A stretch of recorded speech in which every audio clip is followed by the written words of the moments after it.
성도님들께서는 읽으면 읽을수록 은혜가 되는 말씀이 있으신가요? 읽으면 잘 아는 말씀이지만 계속해서 읽어도 참 이 말씀은 좋다라는 말씀이 한 구절은 다들 있으실 거라고 생각이 됩니다. 동일한 질문을 저에게 한다면 저는 주저함 없이 마태복음 5장부터 7장까지의 말씀이라고 대답할 것 같습니다. 마태복음 5장부터 7장에 무슨 내용이 있는지 다들 아시죠? 예수님께서 동산에 오르셔서 제자들과 무리들에게 설교하셨죠. 하나님 나라가 무엇인지, 그리고 하나님 나라를 살아가는 그 하나님 나라의 백성이 이 땅에서 어떻게 살아가야 되는지 예수님께서는 마태복음 5장부터 7장까지 이렇게 설교하셨습니다. 이 설교를 가르쳐서 우리가 네 글자로 산상수훈이라고 부르죠. 동산에 오르셔서 말씀을 가르쳤다라는 의미로 산상수훈이라고 부릅니다. 이 말씀을 제가 처음 접한 것은 중학교 1학년 때였습니다. 중학교 1학년 때 가정 예배를 드렸거든요. 어머니와 여동생 둘 이렇게 넷이서 이렇게 가정 예배를 드리는데 어머니가 이제 마태복음 5장부터 7장을 우리가 같이 읽고 이 말씀은 예수님께서 동산에서 설교하신 말씀이다 가르쳐 주셨습니다. 그 당시 이렇게 어머니가 가르쳐 주셨을 때 그 내용을 이제 청소년기니까 그렇게 뭐 다 이해하지는 못했죠. 그런데 참 신기한 거는 어머니의 이야기가 지루하게 다가오는 것이 아니라 그 이야기를 들을수록 제 마음이 따뜻해지는 것을 어릴 때 느꼈습니다. 특별히 그 산상수훈의 첫 번째 부분에 있는 팔복, 그리스도인들에게 주어지는 그 행복에 대해서 이야기해 주실 때 저와 저희 가정이 하늘의 복을 통해서 행복하길 바라는 그런 주님의 마음, 하나님 아버지의 마음을 제가 어릴 때 느꼈었습니다. 이런 추억 때문인지 저는 이 마태복음 5장부터 7장 그리고 특별히 이 팔복에 대한 말씀을 읽을 때면 하나님께서 정말 나의 삶이 행복하길 원하시는구나. 그리고 그 마음으로 인해서 제 마음도 따뜻해지곤 합니다. 아마 이곳에 계신 우리 성도님들도 마태복음 특별히 이제 산상수훈 안에 담겨져 있는 이 팔복을 읽을 때 정말 예수님께서 우리의 삶이 행복하길 바라신다는 그 마음을 한 번쯤은 다들 느끼셨을 거라고 생각이 됩니다. 그런데 성도 여러분, 우리가 이렇게 좋아하고 정말 주님께서 나를 위하고 계시는구나 라고 느끼는 이 팔복의 말씀이요, 하나님을 알지 못하는 세상 사람들에게는 굉장히 받아들이기 힘든 내용이라는 거 알고 계십니까? 하나님을 알지 못하는 세상은 예수님께서 말씀하신 대로 그대로 흘러가지 않죠. 완전히 정반대의 흐름을 가지고 있습니다. 세상은 가난한 사람, 애통한 사람, 그리고 온유한 사람, 의에 줄이고 목마른 사람, 그리고 긍휼히 여기는 자, 마음이 청결한 자, 화평케 하는 자, 핍박받는 사람을 가리켜서 행복한 사람이라고 이야기하지는 않습니다. 예수님께서 이 땅에 계실 때도 예수님께서 사는 그 사회도 동일한 흐름을 갖고 있었습니다. 2000년 전 예수님께서 계실 때 유대 사회는 로마의 식민 통치에 있었죠. 식민 통치 아래에 있다는 게 무엇입니까? 힘이 가장 최고라는 것입니다. 힘의 논리 안에서 유대 사회는 흘러가고 있었던 것이죠. 더 강인하고 무자비한 사람만이 살아남을 수 있는 사회가 예수님께서 살아계실 때 그 유대 사회의 모습이었다는 것입니다. 이러한 사회적 흐름 속에서 예수님께서 팔복을 말씀하셨을 때 사람들이 관심을 가졌을까요? 그렇지 않았을 것입니다. 특별히 누군가를 불쌍히 여기는 긍휼이라는 것은 그 당시 사회와는 너무나 어울리지 않는 모습이었죠. 어떻게 원수와 같은 그 로마 사람을 향해서 불쌍히 여길 수 있겠습니까? 그런데 예수님께서는 말씀하십니다. 긍휼히 여기라고요. 이런 시대적인 배경 속에서 예수님께서 긍휼을 말씀하셨는데요. 이 상황을 두고 역사학자들과 성경학자들은 긍휼이라는 것은 그 당시 사람들이 관심 없는 주제였을 뿐 아니라 그 당시 사람들은 이 긍휼이라는 것을 영혼의 질병으로 여겼다라고 이렇게까지 이야기합니다. 이렇게 긍휼이라는 것은 그 당시 사회 속에서 환영받지 못했던 주제인 것이죠. 그런데 오늘 말씀을 보면 예수님께서는 이러한 시대적인 배경 속에서 살아가고 있는 사람들에게 긍휼히 여기는 삶을 살아가야 된다고 힘주어 강조하고 계십니다. 그렇다면 예수님께서는 왜 이런 시대적인 배경 속에서 특별히 긍휼이라는 것을 강조하셨을까요? 그 이유와 그 대답은 오늘 본문 말씀에서 알 수가 있습니다. 오늘 본문 말씀에서 예수님께서 이렇게 이야기하시죠. 긍휼히 여기는 자는 복이 있다라고 이렇게 말씀하십니다. 이 말씀 안에 담겨 있는 의미가 무엇입니까? 사람이 마음에 긍휼의 마음을 가지고 살아갈 때 비로소 우리가 살아가고 있는 이 세상은 하나님께서 창조하신 모습을 회복할 수 있다는 것이죠. 그리고 그렇게 회복되었을 때 비로소 이 땅은 진정한 행복이 무엇인지 알 수 있다라는 그런 의미가 이 예수님의 말씀 안에 담겨 있는 것입니다. 이렇게 보면 긍휼이라는 것은요, 이 땅을 살아가는 우리의 행복과 긴밀하게 연결되어 있는 아주 중요한 부분이죠. 그래서 예수님께서는 그런 시대적인 배경 속에서도 이 긍휼을 특별히 강조하신 것입니다. 이 긍휼이 중요하다라는 것은요, 이스라엘의 역사가 이것이 진리임을 증거하고 있는데요. 주님께서 이 땅에 계실 때 많은 사람들에게 긍휼히 여기는 삶을 살아야 된다라고 이야기하셨을 때 이스라엘 사람들은 예수님의 그 말씀을 무시했습니다. 그리고 그 땅에 팽배했던 힘의 논리를 따라 살아갔죠. 그 결과가 무엇이었습니까? 이스라엘의 역사를 지금 보면 어떻습니까? 끊임없이 전쟁이 계속됩니다. 그리고 그 전쟁의 결과로서 그들의 인생은 긴장감 있고 상처의 연속으로 조금씩 병들어가고 있습니다. 힘의 논리를 따르면 그들은 행복할 줄 알았습니다. 그런데 전혀 행복하지 못했던 것이죠. 이것은 오늘을 살아가는 우리들도 마찬가지인 것 같습니다. 우리나라 잘 살아보겠다는 신념으로 열심히 달려왔습니다. 그래서 우리나라가 너무나 성장했죠. 그 결과 우리는 오늘 아주 편안하고 윤택한 삶을 살아가고 있습니다. 우리 대한민국 대단한 나라죠. 많이 발전하고 우리의 삶이 많이 윤택해졌습니다. 그런데 주위를 둘러보면 우리가 습관적으로 하는 말이 뭡니까? 힘들어서 도저히 못 살겠다. 너무 사는 게 힘들다. 이런 말들을 많은 사람들이 습관적으로 하고 있습니다. 왜 이렇게 힘들다고 이야기하는 걸까요? 다양한 이유가 있겠지만 제가 보았을 때는 우리의 마음 가운데 긍휼이 사라졌기 때문이 아닌가 싶습니다. 이런 면에서 보았을 때 우리는 긍휼이 우리의 삶과 이 사회의 행복과 너무나 긴밀하게 연결되어 있는 아주 중요한 영적인 주제라는 것을 알 수가 있죠. 그래서 오늘은 성도님들과 함께 이 긍휼에 대해서 한번 생각해 보려고 합니다. 특별히 오늘은 세 가지 질문에 대답하는 형식으로 우리 한번 말씀을 생각해 보려고 하는데요. 첫 번째 질문은 긍휼이 무엇인가 생각해 보려고 합니다. 긍휼의 의미를 생각해 보자는 것이죠. 두 번째는 긍휼이 참 중요한데 우리 마음 가운데 예수님께서 말씀하신 그 긍휼이 생기기 위해서는 우리가 어떤 경건의 열심을 내야 하는지 그 모습에 대해서 살펴보도록 하겠습니다. 그리고 마지막 세 번째는 우리가 뜬금없이 이 긍휼에 대해서 생각을 하게 되는데요.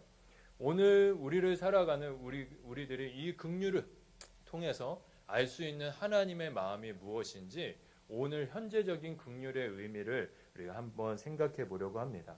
바라기는 긍휼에 대해 알아가는 이 시간을 통해서 긍휼히 여기는 자가 누리는 하늘의 행복, 그 행복이 우리 모든 성도님들의 삶과 또 가정 가운데 또 우리 교회와 우리가 속한 모든 곳에 임하게 되기를 예수님의 이름으로 축복합니다.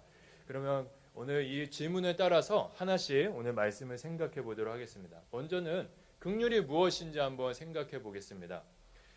긍휼, 이 한국어, 국어 사전에 보면 긍휼의 의미가 이렇게 나와 있습니다. 불쌍하고 가엾게 여겨 도와주는 마음이라고 이렇게 나와 있는데요. 또 이제 긍휼을 의미하는 영어, 컴패션을 보면 그 뜻은 함께 고통을 느끼다라는 의미를 가지고 있습니다. 두 가지가 되게 비슷한 것 같지만 강조점이 조금 다른 것 같습니다. 영어는 아픔을 느끼고 있는 그의 마음을 공감하는 데 초점이 있는 거고요. 한글은 공감할 뿐 아니라 그가 어려움을 이겨낼 수 있는 실제적인 도움을 주는 실천에까지 그 의미를 두고 있는 것을 우리가 볼 수가 있습니다. 여기서 한 걸음 더 나아가서 성경의 원어적인 의미도 우리가 한번 살펴봤으면 좋겠습니다. 긍휼을 헬라어로 엘레오스라고 한다고 합니다. 그 의미는 앞의 내용과 같습니다. 불쌍히 여기고 도와주는 마음이 엘레오스인 것이죠. 이 엘레오스를 구약 성경 히브리적으로 표현하면은 라하밈이라는 표현이 쓰인다고 합니다. 그리고 이 라하밈이라는 표현의 어근, 시작점은 레헴이라고 하는데요. 이 레헴의 의미는 어머니의 자궁을 의미한다고 합니다. 자, 엘레오스, 불쌍히 여기는 마음, 동일한 뜻이 라하임, 라하미 안에는 어머니의 자궁의 의미가 담겨 있습니다. 이 세 가지의 원어적 의미를 통해서 긍휼을 생각해 보면요. 긍휼이라는 것은 단순히 불쌍히 여기는 마음이 아니라 어머니가 자녀를 불쌍히 여겨서 그 자녀를 도와주고자 하는 그 어머니의 마음과 연관이 있다라는 것을 우리가 알 수가 있죠. 어떤 한 아이가 있습니다. 이 아이가 실수로 잘못을 했어요. 그리고 그 잘못으로 인해서 큰 고통을 당하게 되었습니다. 이 상황을 바라보면서 너 잘됐다. 너 잘못했는데 너 뿌린 대로 거둔 거야 라고 이야기하면서 아이를 정죄하는 어머니는 이 땅 가운데 아마 없겠죠. 아마 없을 것입니다. 다른 사람들은 이 아이의 잘못을 보며 지적할 수 있고 시시비비를 가릴 수 있습니다. 그러나 엄마만은 자녀의 고통을 함께 아파합니다. 그리고 함께 아파할 뿐 아니라 그 아이가 이 잘못과 고통을 견디고 이겨나갈 수 있도록 도와주죠. 그것이 어머니의 마음이고 그것이 긍휼이라는 것입니다. 그런데 이런 마음을 사람만이 갖고 있는가? 그건 아닌 것 같습니다. 중국의 어느 한 책에 나오는 실화이라고 하는데요. 동화 같은 실화입니다. 아주 오래된 일인데요. 어떤 장수가 배에 군인들을 태워서 적군을 정벌하려고 전쟁터로 나가고 있었습니다. 이제 배가 육지로 가까이 왔을 때 배에 탄 한 병사가 나무에 있는 원숭이를 발견했습니다. 새끼 원숭이였는데요. 그 새끼 원숭이를 배를 타고 가면서 잡아간 거예요. 근데 이 광경을 목격한 이 어미 원숭이가 곁에 있었습니다. 이것을 보자마자 이 어미 원숭이는 엄청나게 큰 소리로 울부짖으면서 그 배가 가는 강변을 계속해서 따라갔다고 합니다. 그리고 배가 육지에 도착했을 때 이 어미 원숭이는 바로 배로 달려들어서 새끼 원숭이가 있는 곁에 갔습니다. 그런데 여기서 놀라운 것은, 또 안타까운 것은, 이 어미 원숭이가 새끼 원숭이 곁에 도착하는 순간 이 어미 원숭이가 쓰러져서 생명을 다했다라는 것입니다. 갑자기 툭 쓰러져서 죽은 것이죠. 이를 본 병사들이 궁금해졌습니다. 왜 갑자기 이 어미 원숭이가 죽었지? 그래서 그것을 원인을 알기 위해서 그 자리에서 배를 갈라서 보았다고 합니다. 근데 그것을 배를 갈라서 보았을 때 모든 군인들이 그 자리에서 엄청나게 놀랐다고 합니다. 그 이유는 무엇이냐면 붙잡혀서 두려움 가운데 있는 자식을 향해 울부짖었던 그 어미 원숭이의 울부짖음으로 인해서 그 어미 원숭이의 장기가 다 끊어져 있었다라고 합니다. 성도 여러분, 그렇습니다. 긍휼의 마음이라는 것은요, 어려움 속에 있는 이가 왜 그런 어려움을 당하게 됐는지 그 이유와 원인에 주목하지 않습니다. 긍휼이라는 마음은 그런 원인에 관심이 있는 마음이 아니라요, 그가 겪고 있는 불행과 비참을 함께 아파하는 것을 넘어서 그를 도와주기 위해 어미 원숭이와 같이 간절한 마음으로 부르짖으며 그의 아픔을 함께 합니다. 이런 면에서 보면 긍휼이라는 것은 단순히 불쌍히 여기고 도와주는 마음이 아니라요, 그와 함께 아파하는 것이야말로 긍휼인 것이죠. 긍휼은 그의 아픔을 함께 아파하는 마음인 것입니다. 그럼 두 번째로 넘어가서 긍휼의 마음은 언제 우리 마음 가운데 이렇게 솟아나게 되는 것일까요? 우리가 이 마음을 품기 위해서 어떤 경건의 열심을 노력을 해야 할까요? 사실 우리가 긍휼의 마음을 품는다는 것은 쉬운 일이 아닙니다. 다른 사람의 그 아픔을 나의 아픔으로 여기는 것이 어떻게 쉬운 일이겠습니까? 정말 어려운 일이죠. 근데 이게 개인적으로 어려운 일이 아니라 제가 보았을 때는 우리가 사는 이 시대 자체가 누군가를 긍휼히 여기는 일을 굉장히 어려워하고 있는 것 같습니다. 이제 성도님들, 담임 목사님 통해서 많이 들으셔서 MBTI는 다들 익숙하시죠? MBTI 하도 많이 들으셔서. 그러면은 문제를 하나 내보도록 하겠습니다. T와 F가 있는데요. T는 뭘 의미하죠? 모르시는군요. 네. T는 이성적인 사람을 가리킵니다. F는 감정적인 사람을 가리키는 거예요. T하고 F는 완전히 상극인 것이죠.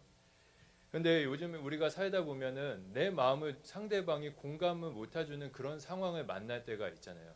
그런 상황이 되면 되게 공감을 못 받아서 마음이 아픈데, 그런 상황이 우리 가운데 놓여졌을 때 요즘 젊은 세대들은 공감하지 못하는 상대방을 향해서 이렇게 이야기합니다. 너 T야? 이렇게 이야기합니다. 이게 우리가 사는 사회 속에서 아주 유행처럼 번진 지가 굉장히 오래되었어요. 근데 이런 사회적인 현상을 우리가 가볍게 보면 그냥 웃고 넘어갈 수 있겠죠. 그런데 조금 진지하게 생각해 보면요, 우리가 사는 사회가 누군가의 그 아픔을 공감하는 것을 굉장히 어려워하는 것을 우리에게 이야기해 주는 것이 아닌가 싶습니다. 이와 더불어서 이 공감하는 것을 어려워하는 것을 넘어서서 다른 사람의 그 아픔을 함께 아파하는 이 긍휼이 우리가 사는 이 사회 가운데 조금씩 사라져가고 있는 것을 이야기해 주는 것이 아닌가 싶습니다. 이렇게 사회적으로 봐도 긍휼의 마음을 품는다는 것은 쉬운 일이 아니죠. 그런데 오늘 예수님께서는 우리에게 긍휼의 마음을 품으라고 말씀하고 계십니다. 그렇다면 어떻게 해야 이 마음을 품을 수 있을까요? 저는 오늘 두 가지를 성도님들께 강조하고 싶습니다. 첫 번째는 바로 하나님을 바라보는 것입니다. 긍휼의 마음을 품기 위해서는요, 내가 마음을 품어야지 이렇게 결심한다고 되는 것이 아니죠. 하나님을 바라보기 시작할 때 우리는 긍휼의 마음을 품게 됩니다. 왜냐면요, 이 세상의 모든 긍휼이라는 그 마음은 하나님으로부터 시작되었기 때문입니다. 오늘 로마서 9장 16절에 보면 이런 말씀이 있습니다. 우리 함께 읽겠습니다. 그런즉 원하는 자로 말미암음도 아니요 다름질하는 자로 말미암음도 아니요 오직 긍휼히 여기시는 하나님으로 말미암음이니라. 지금 사도 바울은 우리가 구원을 받은 것은 우리의 노력, 우리의 원함으로 인한 것이 아니라고 이야기합니다. 우리가 구원받은 것은 죄 가운데 있는 우리를 불쌍히 여기신 하나님의 긍휼, 불쌍히 여기심으로 구원받았다라고 이야기하고 있죠. 사랑하는 성도 여러분, 우리가 구원받은 것, 우리의 노력이 아니라 하나님의 긍휼로 인함인 줄 믿습니다. 그뿐 아니죠. 우리가 인생의 항해, 이 거친 인생의 항해를 지금까지 파선하지 않고 잘 이렇게 이 항해를 이어올 수 있었던 것도 우리의 인생이 길이 되어주시고 우리의 인생의 버팀목이 되어주신 하나님의 긍휼이 우리의 인생을 붙드셨기 때문에 우리가 지금까지 여기까지 올 수 있었은 줄 믿습니다. 나를 불쌍히 여기시고 나와 언제나 함께 하시며 나의 아픔을 아실 뿐 아니라 나의 힘이 되시는 긍휼의 하나님 아버지, 그 하나님 아버지를 우리 마음 가운데 떠올려 보고 육체적인 눈을 감고 믿음의 눈을 들어서 그 하나님을 바라볼 때 우리 마음 가운데 어떠한 변화가 일어나게 됩니까? 메마른 땅이 단비로 인해 촉촉하게 변하듯이 그 긍휼의 하나님을 우리가 바라보면 어느새 우리의 마음 또한 부드러워지는 것을 느끼게 되죠. 그리고 그 부드러운 마음 가운데 다른 이의 고통을 나의 아픔으로 느끼면서 함께 아파할 수 있는 긍휼이라는 마음의 여유가 생기게 됩니다. 긍휼의 마음, 그 마음은 하나님을 바라볼 때 하늘로부터 우리에게 임하는 영적인 마음인 것이죠. 우리가 긍휼의 마음을 품기 위해서 두 번째로 해야 하는 것은 긍휼을 베푸는 것입니다. 이게 좀 말이 어폐가 있는데요. 긍휼의 마음을 갖기 위해서 긍휼을 베푼다. 앞뒤가 맞지 않는 것 같습니다. 그러나 이거는 예수님께서 오늘 우리에게 강조하고 계신 부분입니다. 우리 마태복음 5장 7절의 말씀 우리 다시 한번 읽어보도록 하겠습니다. 긍휼히 여기는 자는 복이 있나니 그들이 긍휼히 여김을 받을 것이며. 예수님께서는 누군가를 긍휼히 여기면 다른 사람이 나를 긍휼히 여기게 될 것이라고 말씀하십니다. 이 말씀에 담긴 의미가 무엇입니까? 긍휼이라는 것은 베푸면 베풀수록 더 커지고 깊어진다는 의미가 있다는 것이죠. 내가 누군가를 긍휼히 여길 때 다른 사람이 나를 긍휼히 여김으로 인하여서 내가 긍휼이 무엇인지 깨닫게 된다는 것이죠.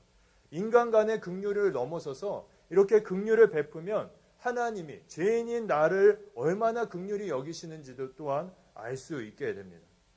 이러한 영적인 원리를 누구보다 잘 알았던 사람이 바로 다윗이었습니다. 시편 18편에 보면 다윗이 이렇게 노래하고 있습니다. 우리 다윗 시편 18편의 말씀 우리 같이 한번 읽어보도록 하겠습니다. 자비로운 자에게는 주의 자비로우심을 나타내시며 완전한 자에게는 주의 완전하심을 보이시며 깨끗한 자에게는 주의 깨끗하심을 보이시며 사악한 자에게는 주의 거룩 보이시리니. 지금 이 시편을 노래할 때 다윗은 사울에게 쫓기고 있었습니다. 다들 아시죠?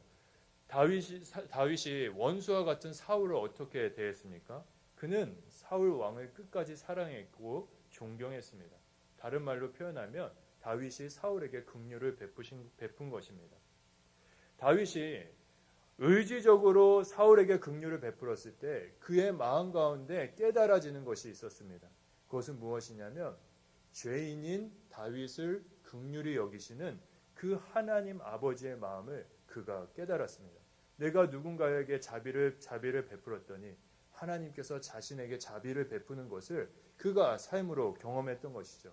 그래서 오늘 다윗은 시편 18편에 자비를 베푸는 자에게 당신의 자비를 보이신다라고 노래하고 있는 것입니다.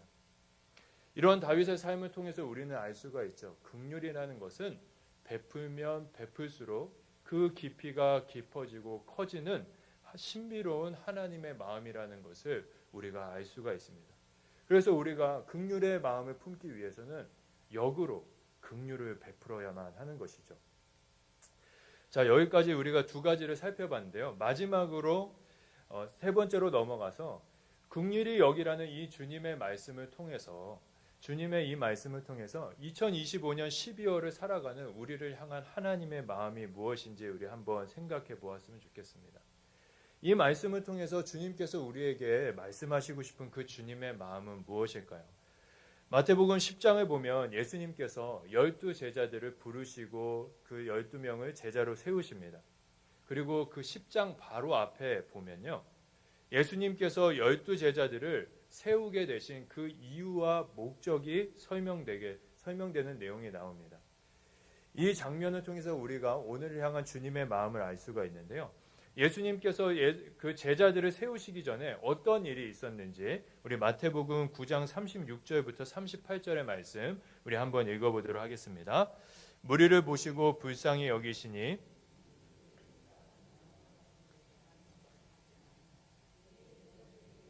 추수할 것은 많되 일꾼이 적으니 그러므로 추수하는 주인에게 청하여 추수한 일꾼들을 보내주소서 하라 하시니라.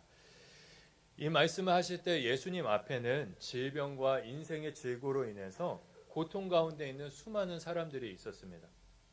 예수님께서는 그들을 바라보면서 불쌍히 여기셨고 그리고 그들의 모습이 예수님 보시기에는 목자 없는 양과 같이 여겨졌습니다. 이때 예수님께 필요한 것이 하나가 있었습니다. 그것은 무엇이냐면 그 많은 사람들을 예수님의 손과 발이 되어서 주님의 마음으로 보살펴 줄 수 있는 예수님 닮은 주님의 제자가 예수님께는 필요했습니다. 그래서 이 일이 있은 후에 다음 10장의 내용을 보면 예수님께서 12 제자들을 세우십니다. 이 장면에서 우리가 제일 먼저 주목해야 할 것은 무리를 보시면서 불쌍히 여기신 이 예수님의 마음이죠. 여기서 불쌍히 여긴다는 것의 원어적인 의미는 창자에 이르기까지 그 감동을 받았다, 불쌍히 여겼다라는 의미를 담고 있습니다. 이스라엘 사람들은 사람의 영혼이 창자에 있다라고 생각했습니다. 그런데 창자에 이르기까지 감동을 받았다, 불쌍히 여겼다. 이것이 무엇을 의미합니까? 예수님께서 무리를 바라보시면서 아주 깊은 긍휼함을 가지셨다라는 것이죠.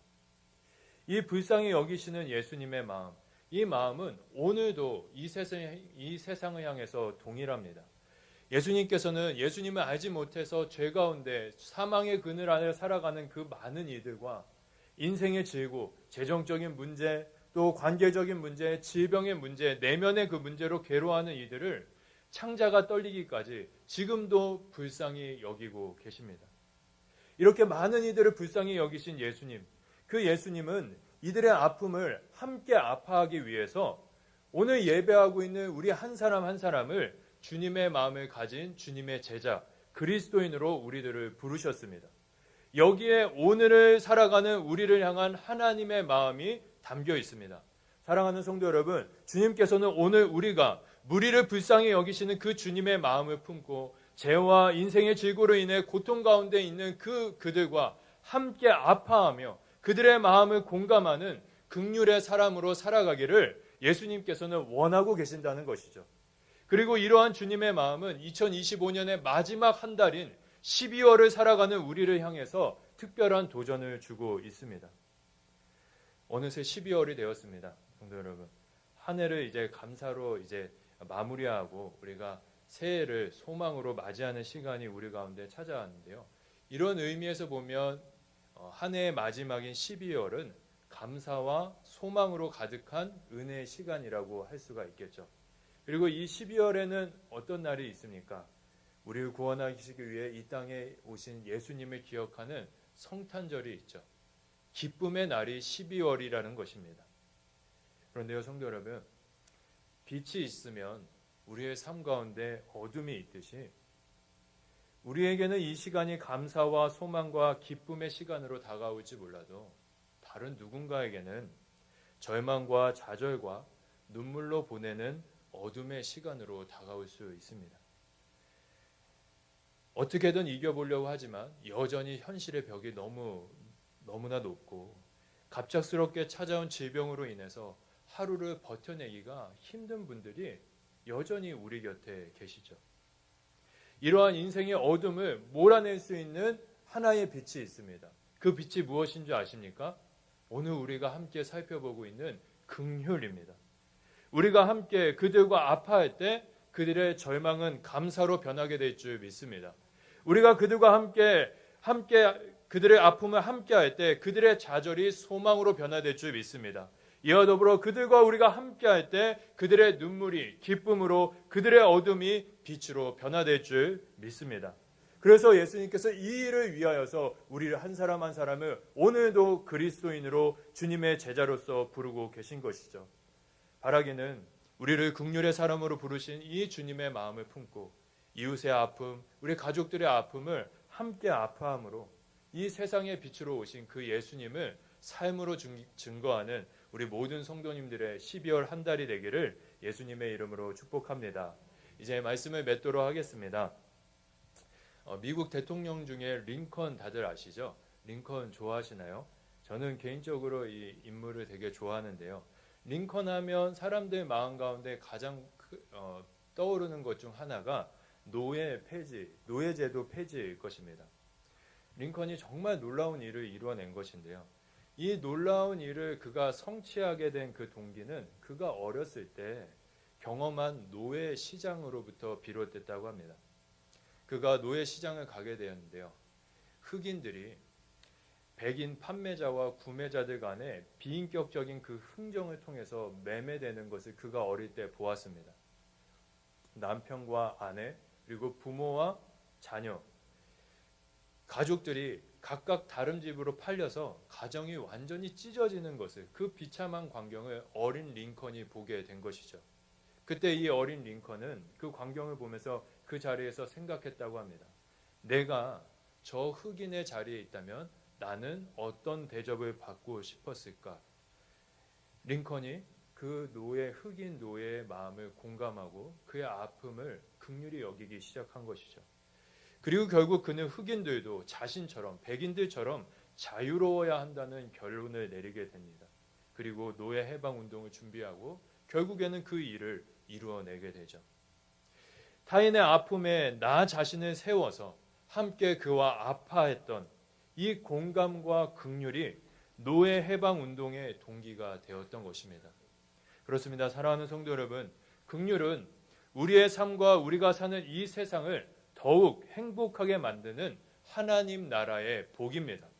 바라기는 우리 모두가 긍휼의 사람으로 이 땅을 살아내어서 그 긍휼의 하늘의 복을 누릴 뿐 아니라 긍휼의 나라인 이 하나님의 나라를 이 땅 가운데 이루어가는 참된 그리스도인으로 살아가는 우리 모든 성도님들의 삶이 되기를 주님의 이름으로 축복합니다.